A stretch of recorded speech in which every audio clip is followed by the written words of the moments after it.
नमस्कार, मेरा नाम है अमरदीप और आप देख रहे हैं ऑनलाइन न्यूज। आज हमारे साथ सदर फुटबॉल जी हैं। स्वागत है मैम आपका। जो मशहूर राइटर हैं और गया के आप रहने वाले हैं जैसा आपने बताया। तो ठीक है मैम, तो सबसे पहले हम आपसे ये जानना चाहेंगे, जैसे आप अभी कुछ देर पहले बता रहे थे कि पार्टी से जुड़ना बहुत रोचक कहानी है आपका, तो उसके बारे में बात कर लेते हैं। सबसे पहले तो आपके दर्शकों को की खिदमत में मेरा सलाम अर्ज है जी। और मेरा जुड़ना वाकई एक फसाने जैसा है कि मैं तो एक राइटर थी और हूँ भी अल्हम्दुलिल्लाह। फिक्शन राइटर हूँ, शायरा हूँ और मुशायरे वगैरह अपना प्रोग्राम्स करती रहती हूँ। और राइटिंग के क्षेत्र में जो है मुझे अच्छी खासी जो है ख्याति मिल चुकी है। तो क्या हुआ कि 14 जुलाई को यहाँ पटना में हज भवन में एक बहुत बड़ा प्रोग्राम था मुसलमानों का 2024 में। अभी जी, हाल फिलहाल। हाँ, हाल फिलहाल अभी हमको लगता है कि आज एक महीना हुआ। आज 14 तारीख है ना, आज एक महीना हुआ। तो ठीक आज से एक महीना पहले जो है प्रोग्राम था हज भवन में। उसमें था कि मुसलमानों में जो लीडरशिप की कमी है उसके ऊपर एक प्रोग्राम था। तो मैं ये आपको सॉरी माफ कीजिएगा, कट कीजिए फिर से हम थोड़ा सा डिस्ट्रैक्ट है ना। अच्छा ठीक है। तो हमारे एक दोस्त हैं, आपको सहारा के एडिटर हैं सैयद शहबाज आलम। तो उन्होंने कहा कि सदफ एक प्रोग्राम है, चलोगी? तो हम चूंकि प्रशांत किशोर जी को हम फॉलो करते रहते थे और हम 14 जुलाई की बात है। हाँ, 14 जुलाई को। तो हम हमेशा उनकी विचारों से बहुत हमेशा मुतासिर रहे और उनको फॉलो करते थे। तो ये बात शहबाज साहब जानते थे। तो बोले चलो सदफ प्रोग्राम है, हम कहा चलिए हम भी देखते हैं कि क्या मुसलमानों के बारे में उनके क्या विचार हैं, जरा देखा जाए। तो हम अगले सफ में बैठे हुए थे और प्रशांत किशोर जी जो है आए और काफी लोगों ने अपनी बातें कही। मैंने गौर किया कि 7,000 से ज्यादा ही लोग होंगे पूरे हॉल में और उस 7,000 में आपको 1% भी महिलाएं नहीं थी। कुल मुझे मिला करके 8 महिलाएं थी हॉल में, बस 8 महिलाएं थी। 2 स्टेज पर थी और 6 हम महिलाएं जो है मैं तो सामने में थी और 5 महिलाएं किनारे में कोने में दुबकी हुई एकदम जो है बैठी हुई थी। ये बेचारी, उनको लगता है कोई पकड़ करके लाया था और वो सुन रही थी। तो मैंने गौर किया कि इतने 7,000 लोगों की भीड़ है, इतने लोगों ने जो है स्टेज से आके अपनी बात कही, किसी महिला ने कोई बात क्यों नहीं कही, उसे मौका क्यों नहीं दिया गया? तो सर ने जब जैसे ही अपना भाषण खत्म किया मैं खड़ी हो गई। लोगों ने बड़ी हैरत से मुझे देखा है कि एक मुस्लिम औरत हो करके और इतने लोगों की भीड़ में जो है ये खड़ी होकर के सवाल कैसे कर रही है, वो भी एक मुस्लिम औरत। तो मैंने सर से सवाल किया कि सर आप जो है मुस्लिम लीडरशिप की कमी को खूब अच्छे से समझ रहे हैं और इस गैप को आप भरना भी चाहते हैं, जिसके नतीजे में आज यहाँ इतनी भीड़ इकट्ठा हुई है। मुझे ये बताया जाए कि मुस्लिम महिलाओं के लीडरशिप का जो गैप है बल्कि शून्य है, आप इस कमी को कैसे भरेंगे? और किसी इतने बड़े प्रोग्राम में किसी मुस्लिम महिला को मंच से अपनी बात कहने का मौका क्यों नहीं दिया गया? वो अब जनसुराज के बारे में क्या सोचती है, वो बिहार के बारे में क्या सोचती है, अपने अपने बच्चों के फ्यूचर के बारे में क्या सोचती है, उसे तो ये बात कहने का मौका नहीं दिया गया। तो क्या मैं ये समझूं कि जनसुराज में मुस्लिम महिलाओं के लिए जगह नहीं है? बस ये मेरा कहना था कि पूरा हॉल जो है उठ करके खड़ा हो गया और लोगों ने कहा कि बहुत सही बात है, कोई मुस्लिम महिला क्यों नहीं है, क्यों नहीं है। लोगों ने मुझे घेर लिया। फिर मुनाजिर हसन साहब थे, एक्स मिनिस्टर, तो उन्होंने मुझे स्टेज पर बुलाया और कहा कि कल आपको प्रशांत किशोर जी से मिलना है। क्या बात है। तो ये मेरा जो है ना 14 जुलाई मेरी जिंदगी का समझिए कि टर्निंग पॉइंट था। मैंने कभी सोचा नहीं था कि मैं पॉलिटिक्स में आऊंगी, कभी आज तक मैं किसी पार्टी की मेंबर नहीं बनी। लोगों के लिए लिखने लगी। तो मेंबर नहीं बनी कभी। उसके बाद दूसरे दिन 15 तारीख को सर से जो है मेरी मुलाकात हुई और मैं इतनी मुतासिर हुई उनसे मिलके। इतने सरल व्यक्तित्व के आदमी, इतना बड़ा आदमी, इतना बड़ा नाम, जिसने जो है मोदी जी जैसे लोगों को जो है कुर्सी दिलाई हो। ठीक है, हम उनके ऊपर आएंगे। पहले जो बिहार के मुद्दे हैं उस पर थोड़ा बात कर लेते हैं कि आपने बात किया कि उस सभा में जो है औरतें दरकिनार थी। आपके साथ जो 7-8 औरतें थे उसमें से आप ही बोल रही थी, 2 स्टेज पे थी। तो आपको लगता है कि बिहार में जो औरतें हैं उनका भी कुछ ऐसा हाल है, बिहार की जो औरतें हैं उनको भी ऊपर लाने की जरूरत, आपको ऐसा महसूस हुआ? देखिए आप और एक तो बिहार पिछड़ा राज्य है ये है, लेकिन बिहार की महिलाएं जो है उनकी हालत बहुत दयनीय है। आप किसी भी समाज की बात कीजिए, चाहे मुस्लिम समाज की बात कीजिए या किसी भी समाज की बात कीजिए, आपको कहीं जो है ये जमीन पर नजर नहीं आएगा कि महिलाएं जो है मर्दों के कंधे से कंधा मिलाकर साथ चल रही हैं, जबकि आधी हिस्सेदारी हमारी है। हर चीज में आधी जगह हमारी होनी चाहिए, नौकरी में हम होने चाहिए, 50% तो होने चाहिए आबादी के हिसाब से। प्रशांत किशोर जी आबादी के हिसाब से जो हिस्सेदारी की बात करते हैं, पहली बार जनसुराज एक ऐसी पार्टी है कि जो महिलाओं को कम से कम 40 सीट देने की बात करती है। ये बताइए कि नीतीश जी ने आज तक महिलाओं की राजनीति की, कि हम महिलाओं के उत्थान के लिए काम कर रहे हैं। सबसे ज्यादा पीड़ित उनके राज्य में महिलाएं ही, ये बात मैं प्रूफ कर दूंगी सिर्फ एक मिसाल से, कि आप बताइए कि नीतीश जी ने शराबबंदी की, उसी मुद्दे पे आ रहे थे। हाँ जी। तो शराबबंदी नीतीश कुमार जी ने की, तो अब शराबबंदी का आपको हम बताएं कि सबसे ज्यादा जो असर हुआ, सबसे ज्यादा इससे जो परेशानी जिन लोगों ने झेला, दो लोगों ने, एक तो जो है पिछड़ा समाज, जो अति पिछड़ा समाज जिसकी राजनीति नीतीश कुमार जी कहते हैं, और महिलाएं, यही दो लोगों की राजनीति करके वो जो है 18 साल से कुर्सी पर बैठे हुए हैं। आपने बोला कि शराबबंदी होने से इन दो समाज के लोगों ने, महिलाएं और जो है पिछड़ा वर्ग, इन्होंने परेशानी झेली, तो आप बता पाएंगे थोड़ा कि कैसे परेशानी? हाँ देखिए, आप जब नीतीश कुमार जी ने शराबबंदी की, बहुत ढोल पीटा कि हमने ये किया वो किया, शराबबंदी कर दी और बहुत बड़ा काम कर दिया, यानी तो खूब जो है ताली बजाई गई इसके ऊपर। अब ये अब कुछ थोड़े दिनों पर नीतीश कुमार जी को याद आता है कि अरे हमने तो शराबबंदी कर दी, अब 2-4 गिरफ्तारियां की जाएं ताकि थोड़ा न्यूज बने, पेपर में खबर लगे कि नीतीश कुमार जी ने जो है भाई बहुत अच्छे से शराबबंदी की है और जो ये बढ़िया से जो है लागू है बिहार में। शराबबंदी से फायदा हुआ है पुलिस का, और जो स्मगलर हैं, जो शराब के जो है स्मगलिंग करते हैं, उन लोगों का जो है खूब फायदा हुआ है। छोटे छोटे बच्चों को जो है बैग में भर करके जो है शराब का सप्लायर बना दिया गया है। अब ये बताइए कि वो बच्चे किस राह पर जा रहे हैं। अब जब गिरफ्तारी की बात आती है तो पुलिस किसी बाबू, किसी साहब को तो गिरफ्तार नहीं करेगी, जा करके किसी जो है शराब जो है माफिया को तो गिरफ्तार नहीं करेगी, गिरफ्तार करती है जा करके सबसे अति पिछड़ा समाज में, किसी कच्ची बस्ती में छापा मारती है, और मारने के बाद 2-4, सबसे पहली जो गिरफ्तारी हुई थी वो मुसहर जाति की, जहानाबाद में मुसहर जाति के 2 मजदूरों की हुई थी। अब जब उन लोगों को उठा के पुलिस ले जाती है, अब इसका तो बेल भी नहीं होता है, अब उन लोगों को केस लड़ने में, उन लोग को छुड़ाने में घर वालों का खेत, मकान, खटिया, बिस्तर और बर्तन तक बिक जाता है। तो नुकसान किसका हुआ? अति पिछड़ा समाज का हुआ। अब महिलाओं को इसका शराबबंदी का नुकसान बहुत ढिंडोरा पीटते हैं, ढोल पीटते हैं कि हमको जो है शराबबंदी से महिलाओं का बहुत फायदा हुआ। अब बताइए कि पहले जो है घर तो चलाना है महिलाओं को, आमदनी में तो कोई इजाफा नहीं हुआ है 18 साल में। बता दीजिए कि आपकी आमदनी में कोई इजाफा हुआ है? जैसे जो आमदनी 18 साल पहले थी वही इनकम आज भी है, महंगाई तो बढ़ गई है। अब शराब पे जो है पाबंदी लगाने के बाद जो शराब 100 रुपए में पहले जो उनके घर के मर्द पीते थे, अब वही शराब जो है स्मगलिंग की वजह से महंगी हो गई है, शराबबंदी की वजह से महंगी हो गई है, तो वो तो चोरी छुपे पी रहे हैं। तो वही शराब अब 400-500 रुपए की मिल रही है। आपके जो है घरदारी पर जो है, खानेदारी पर जो है भार पड़ा कि नहीं पड़ा? महिलाओं के जमा पूंजी परिवार हुआ कि नहीं हुआ? शराब तो पीना बंद नहीं हुआ, शराब तो बहुत आसानी से अवेलेबल है, आपके घर पर पहुंच रही है, आपके एक फोन कॉल की दूरी पर है। तो आपकी शराबबंदी से क्या फायदा हुआ बिहार को सिवाय नुकसान के? मतलब शराबबंदी से जो है बिहार में कुछ ज्यादा फायदा नहीं हुआ, ऐसा बता रहे हैं? फायदा है क्या? नुकसान हुआ है, राजस्व का नुकसान है।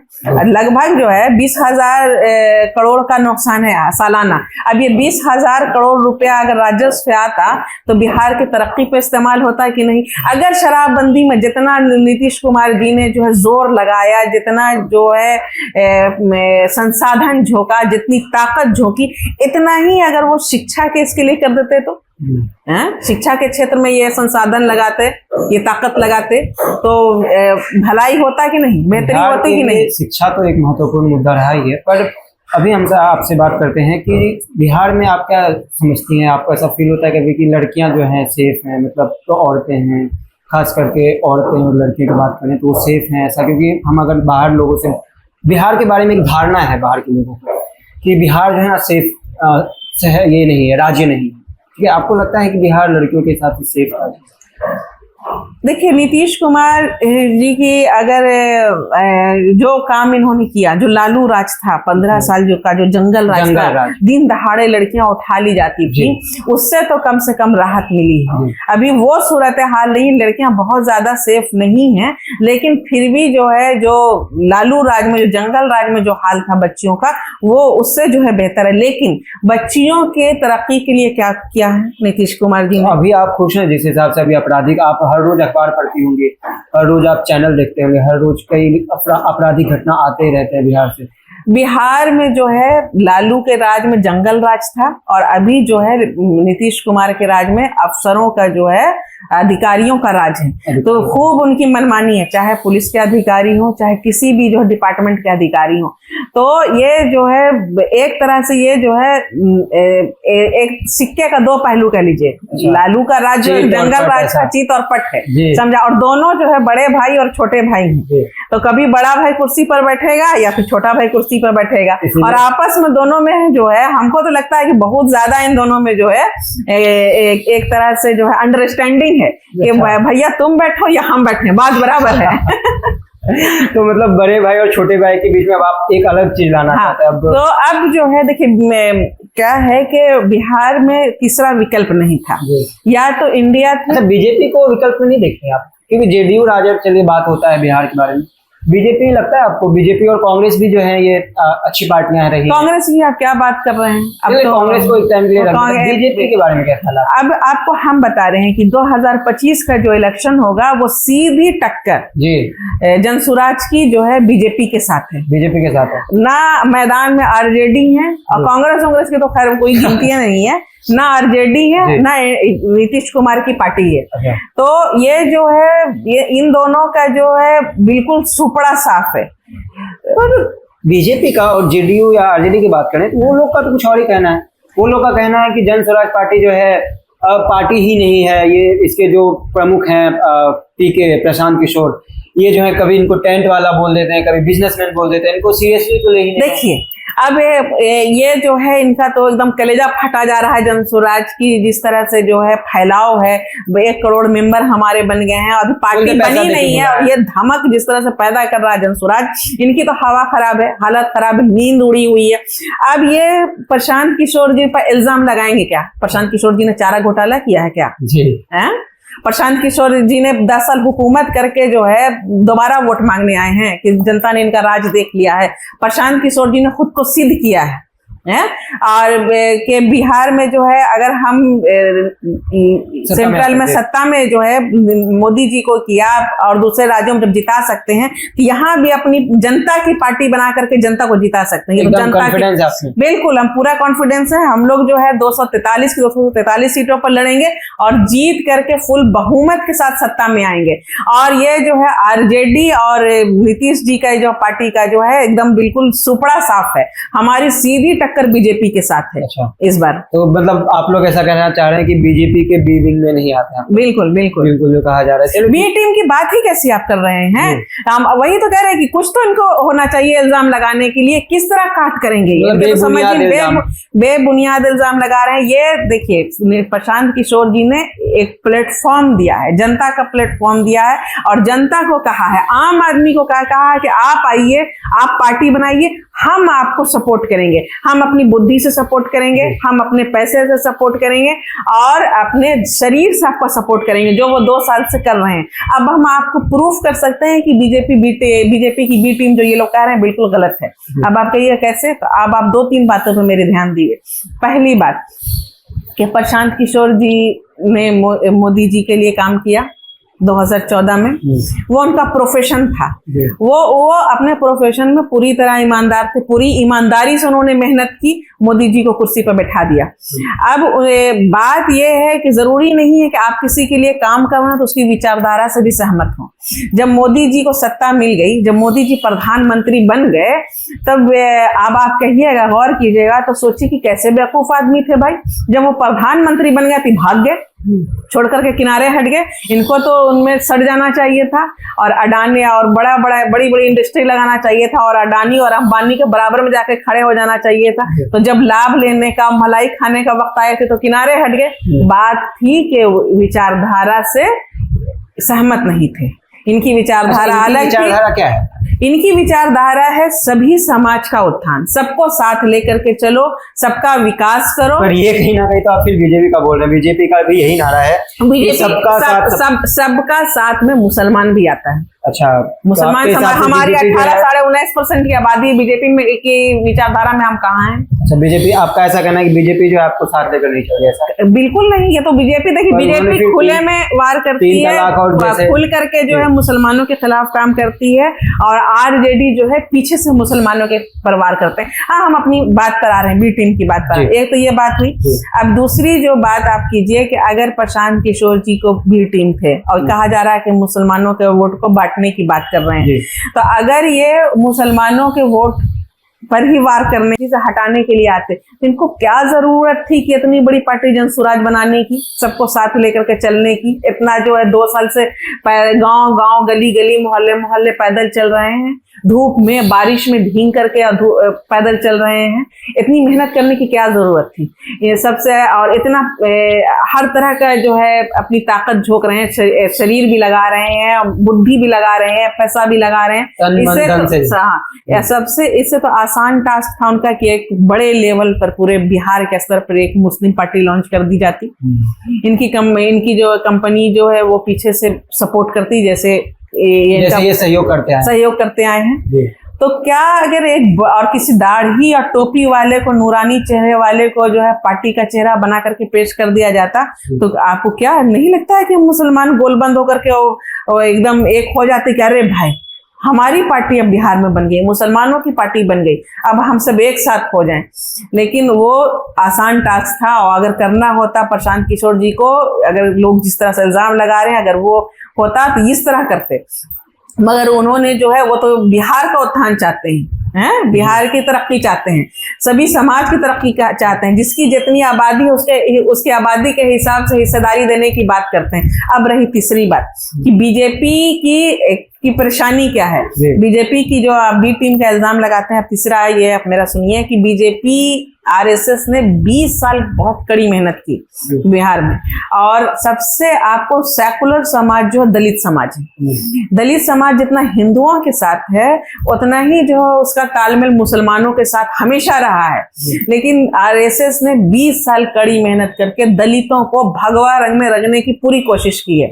इससे नतीजे में क्या हुआ कि आधा 50% दलित वोट जो है खिसक करके जो है बीजेपी की तरफ आ गया, जिससे बीजेपी मजबूत हुई। अब जो चूंकि दलितों का बड़ा तबका गांव देहात में रहता है, तो प्रशांत किशोर जी की जो पद यात्रा की वजह से, उनके विचारों की वजह से, जब वो जमीनी मसाइल की बात करते हैं, जब वो प्लान की बात करते हैं, शिक्षा की बात करते हैं, रोजगार की बात करते हैं, तो क्या हुआ कि उनका जो चढ़ाया हुआ भगवा रंग था 20 साल का, वो रंग छूटने लगा, बल्कि छूट गया है, और वो पूरा वोट बैंक दलितों का खिसक करके जो है जनसुराज की तरफ आ रहा है। तो इससे बीजेपी की परेशानी बढ़ी हुई है। अच्छा, ये जो है समानता की बात करते हैं, समाज में समानता की बात करते हैं, सबकी तरक्की की बात करते हैं, भाईचारे की बात करते हैं, तो अब बीजेपी अपना हिंदुत्व का कार्ड कैसे खेल पाएगी, ये बताइए हम। तो सबसे बड़ी तो परेशानी ये बीजेपी के लिए बन रहे हैं। अच्छा, तो बीजेपी के लिए परेशानी बनता है। अक्सर जब हम बात करते हैं ना, मतलब मैं जब बात करता हूँ खास करके जनसुराज के बाकी नेताओं से, एक सवाल रहता है जो मेरे मन में आता है कि आप बोलते हैं कि बिहार में जो हम रोजगार देंगे, छठ पूजा में जो प्रदेश से, मतलब जो बिहार के राज्य के लोग हैं जो बाहर से आ रहे हैं काम करके, वो दोबारा छठ पूजा के बाद बाहर नहीं जाएंगे, ठीक है? आप कैसे रोजगार जनरेट करेंगे? देखिए, इसका सारा प्लान प्रशांत किशोर जी के पास रेडी है, बड़े बड़े एक्सपर्ट इसके ऊपर काम कर रहे हैं, और ये सारा कुछ जो है आपको इलेक्शन से पहले सारा कुछ जो है वो इसका जनता के सामने ये सब कुछ साफ स्पष्ट करेंगे कि किस तरह से जो है वो यहाँ इंडस्ट्री लगाएंगे। आप लोगों ने अभी कुछ प्लान बनाया है कि इस तरीके से रोजगार जनरेट किया जाएगा? ये तो सारा एक्सपर्ट जो लोग हैं वो उनका ये काम है, और वही इसका प्लान, इस पर काम हो रहा है बजाते कि किस तरह यहाँ रोजगार लाया जाए, किस तरह जो है जो यहाँ की पूंजी जो बाहर जा रही है उस पूंजी को यहाँ रोका जाए, उसी बिहार के ही पैसे से बिहार की तरक्की की जाए। ये इसका जो है, और जरूरी नहीं है कि सबको सरकारी नौकरी दी जाए, मुश्किल से 2% लोगों को सरकारी नौकरी मिलती है, लेकिन जो 98% जो युवा हैं, जो बेरोजगार हैं, उनका जो है किस तरह रोजगार का इंतजाम किया जाए, उनको छोटा छोटा उद्योग लगाया जाए, लोन दिलवाया जाए। एक बड़ी जनसंख्या वाली, हाँ, अगर कोई खेती करता है तो उसको उन्नत खेती किसानी सिखाई जाए, उसको ट्रेनिंग दिलवाई जाए। तो ये बहुत सारे इसमें जो है प्लान जो है इसका तैयार हो रहा है कि बिहार को किस तरह तरक्की करनी है, बिहार को किस तरह तरक्की करनी है। ठीक है, तो एक सवाल है, एक ऐसा भी सवाल आता है कि अगर इतना ही प्रशांत किशोर बोल रहे हैं, बात कर रहे हैं, पद यात्रा कर रहे हैं, तो वो खुद क्यों नहीं खड़े हो रहे हैं? देखिए, प्रशांत किशोर जी ने का साफ कहना है कि वो तो जनता के लिए पार्टी बना रहे हैं और वो जो है सूत्रधार हैं। वो इस लालच में, देखिए अब तक जितनी भी पार्टी बनी है, चाहे आप नीतीश जी की देखिए, लालू की देखिए, कोई भी पार्टी आप देख लीजिए, तो किसी ना किसी वो अपने लिए पार्टी बनाते हैं।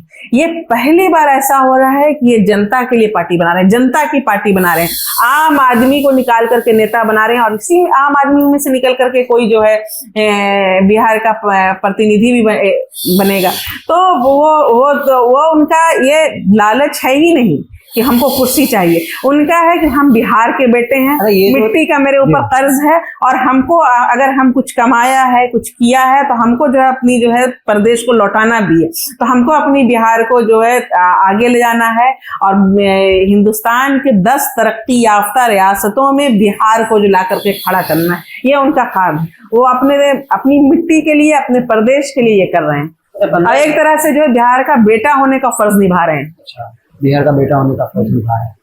ठीक है, तो तेजस्वी यादव जो है 15 अगस्त के बाद वो भी पदयात्रा कर रहे हैं, अगर आपको मालूम है तो इसको आप किस तरीके से देखते हैं? वो भी जो है लोगों से कनेक्ट होने का प्रयास कर रहे हैं। देखिए, अब वही है कि सब प्रशांत किशोर जी ने अपनी लंबी लकीर खींच दी है कि अब उसके बराबर लकीर खींचना बहुत मुश्किल है और अब तेजस्वी जी की पद यात्रा से कुछ होने जाने वाला है नहीं।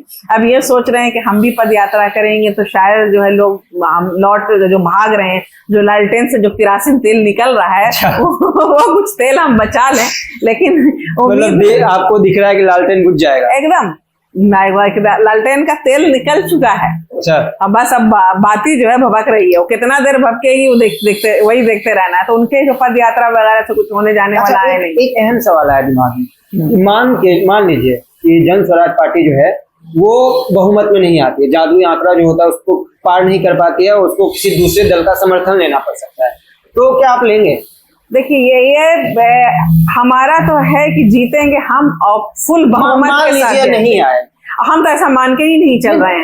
एक बार मान लीजिए और हम न किसी का समर्थन लेने वाले हैं। अच्छा। और न इस तरह की जो है प्रशांत किशोर जी की क्या विचार है, वो अकेले लड़ेंगे, अपने दम पर लड़ेंगे और जो है पूरे ताकत के साथ वो हम सत्ता में आने वाले हैं और राजनीति का केंद्र प्रशांत किशोर जी होने वाले हैं। कोalition गवर्नमेंट आप नहीं बनाएंगे? बिल्कुल नहीं, सरकार नहीं बनाएंगे? बिल्कुल नहीं। आप खुद का अगर मेजोरिटी आया तो ही सरकार बनाएंगे, वरना नहीं बनाएंगे, ऐसा बोला आपने।